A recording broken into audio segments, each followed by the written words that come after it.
Hello dear aspirant, welcome back to Learn Shui. আজিৰ এই ভিডিঅ'টোত আলোচনা কৰা হ'ব most important multiple choice question on general studies and on current affairs. And এই কুৱেশ্যনবোৰ যিকোনো আসাম কম্পিটিটিভ এক্সামৰ বাবে বহুত ইম্পৰ্টেণ্ট হয়।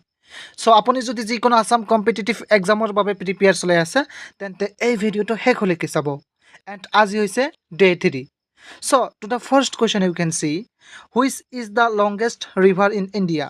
ভাৰতৰ আটাইতকৈ দীঘল নদী কোনখন? অপশন কেইটাৰ ভিতৰত ইয়াৰ কাৰেক্ট অপশনটো হ'ব অপশন এ হ'ব Ganga.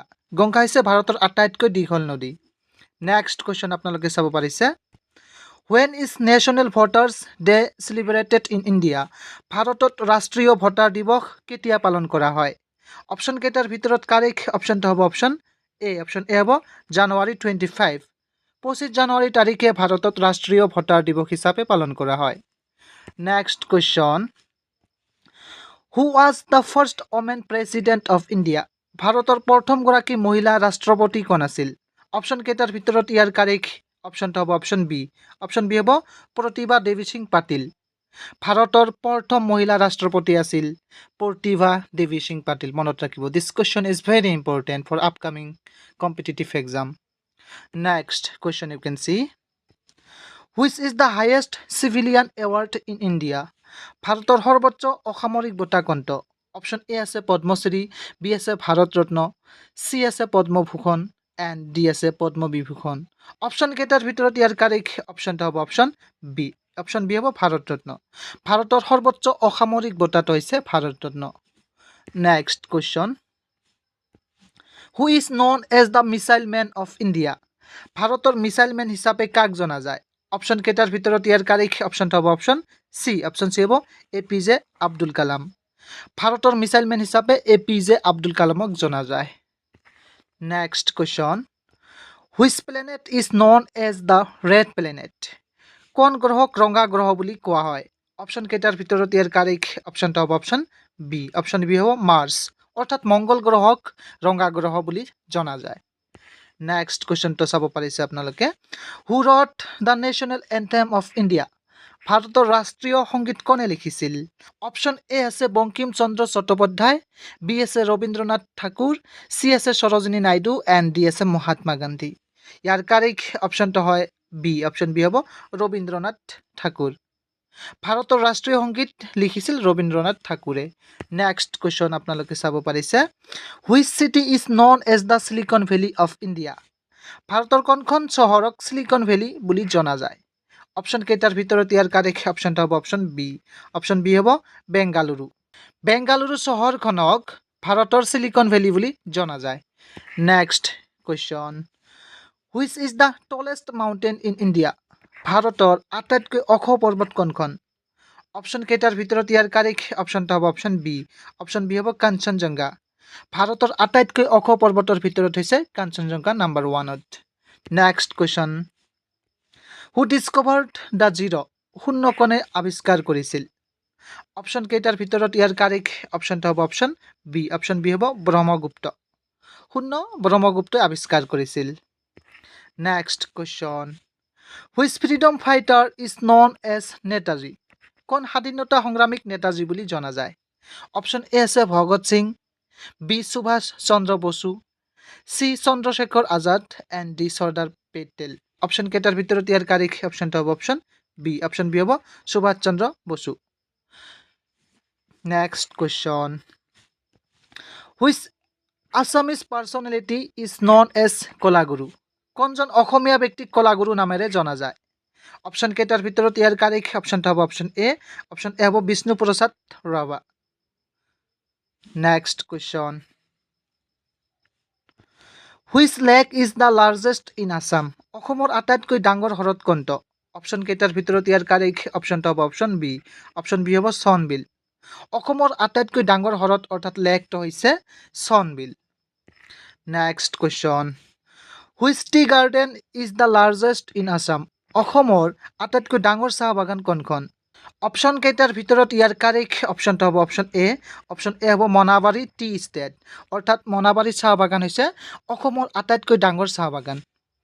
Next question, which is the oldest oil refinery in India located in Assam?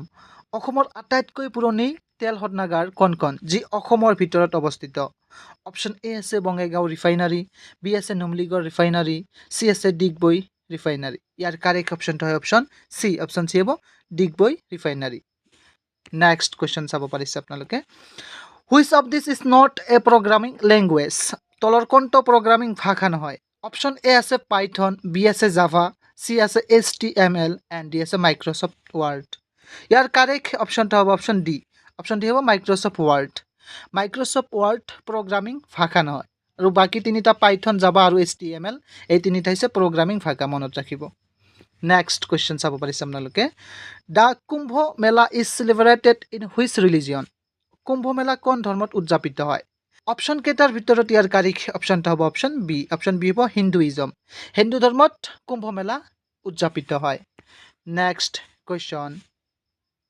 Which Indian state has the highest literacy rate as per the 2011 census 2011 চনৰ জনসংখ্যা অনুসৰি ভাৰতৰ কোন ৰাজ্যৰ সৰ্বাধিক সাক্ষৰতাৰ হাৰ আছে অপশ্যন কেইটাৰ ভিতৰত ইয়াৰ কাৰেক্ট অপশ্যনটো হ'ব অপশ্যন এ হ'ব Kerala next question the battle of Plassey was fought in which year পলাশীৰ যুদ্ধ কোন বছৰত হৈছিল অপশ্যন কেইটাৰ ভিতৰত ইয়াৰ কাৰেক্ট অপশ্যনটো হ'ব অপশ্যন এ হ'ব 1757 1757 চনত পলাশীৰ যুদ্ধ সংঘটিত হৈছিল মনত ৰাখিব this question is also' very important next question চাব পাৰিছে আপোনালোকে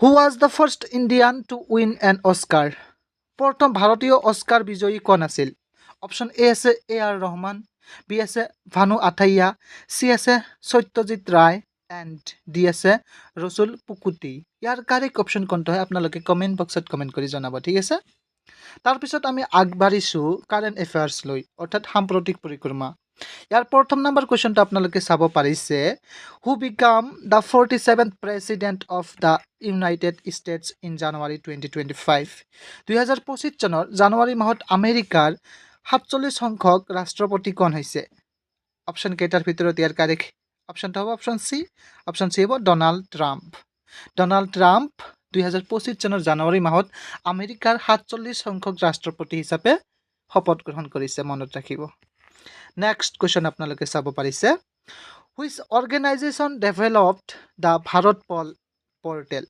কোনটো সংস্থাই ভাৰত পল পৰ্টেল প্ৰস্তুত কৰিছে অপশ্যন কেইটাৰ ভিতৰত ইয়াৰ কাৰেক্ট অপশ্যনটো হ'ব অপশ্যন বি হ'ব চেণ্ট্ৰেল ব্যুৰ' অফ ইনভেষ্টিগেশ্যন অৰ্থাৎ CBI ভাৰত পৰ্টেল প্ৰস্তুত কৰিছে মনত ৰাখিব this question is also' very important next question how many individuals were honoured with the Padma Vibhushan award in 2025 2025 চনত পদ্ম বিভূষণ বঁটাৰে কিমানজন ব্যক্তিক সন্মানিত কৰা হৈছে অপশ্যন কেইটাৰ ভিতৰত ইয়াৰ কাৰেক্ট অপশ্যনটো হ'ব অপশ্যন ডি হ'ব 7 2025 চনত পদ্ম বিভূষণ বঁটাৰে 7জন ব্যক্তিক সন্মানিত কৰা হৈছে মনত ৰাখিব তাৰ পিছৰ কুৱেশ্যনটো আপোনালোকে চাব পাৰিছে which country has recently been declared malaria free by the WHO শেহতীয়াকৈ বিশ্ব স্বাস্থ্য সংস্থাই কোনখন দেশক মেলেৰিয়া মুক্ত বুলি ঘোষণা কৰিছে অপশ্যন এ আছে জৰ্জিয়া বি আছে আৰ্মেনিয়া চি আছে কাজাকিস্তান